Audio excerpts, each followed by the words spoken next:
Bonjour à tous, Samuel Tremblay-Michaud pour l'équipe de RPM. Je suis présentement au Salon de l'Auto de Toronto pour découvrir des nouveaux produits sur le marché et j'ai trouvé le Chevrolet Silverado EV.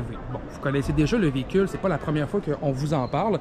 Par contre, ce que je trouve intéressant aujourd'hui, c'est que c'est la version qui s'appelle WT pour Work Truck. Ce que ça veut dire dans le fond, c'est que c'est la version qui va être axée pour les travaux manuels, c'est la version pour les travailleurs qu'on vient de présenter et c'est aussi la version la plus abordable du Silverado EV qui va être disponible sur le marché.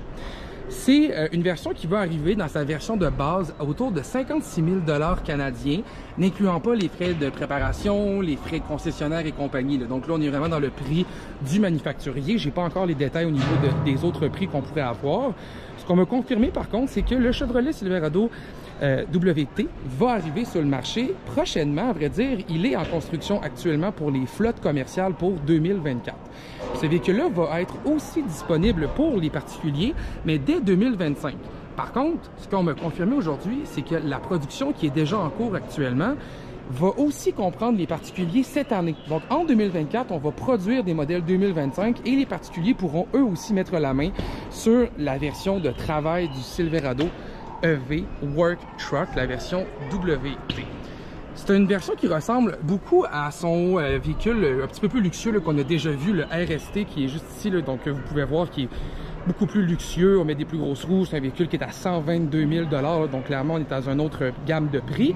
Mais la version WT, ce que j'aime, c'est que malgré tout, on ne perd pas quand même le visuel et l'essence du véhicule.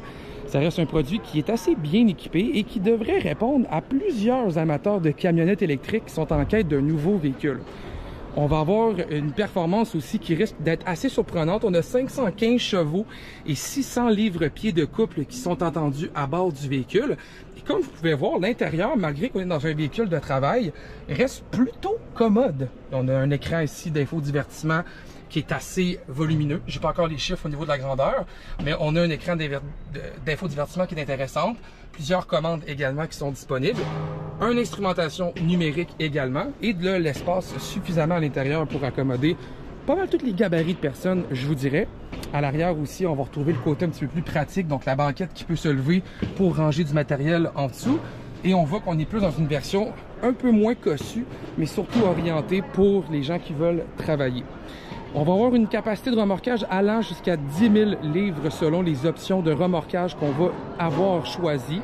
C'est pas d'office, j'ai pas encore les chiffres de base qu'on va avoir au niveau du remorquage, mais lorsqu'on va bien l'équiper, on peut se rendre jusqu'à 10 000 livres de remorquage.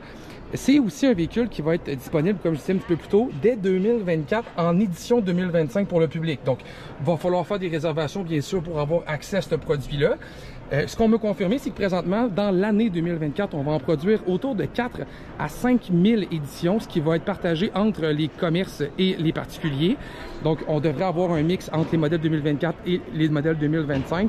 Donc, il n'y en aura pas une grande quantité encore de produits, mais on s'en va vers quelque chose qui devrait être assez intéressant pour les commerciaux et aussi pour les particuliers prochainement.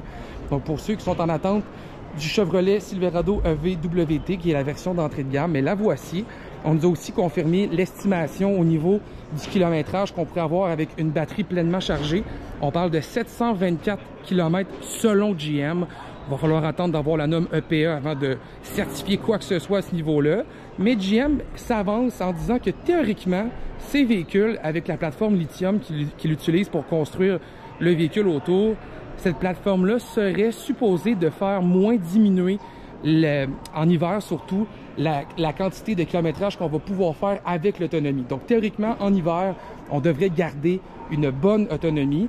Encore une fois, il n'y a rien de confirmé actuellement, mais on pourrait peut-être s'attendre à quelque chose d'un petit peu meilleur que la compétition, du moins selon les dires de GM. Donc voici le Silverado WT qui arrive prochainement sur le marché.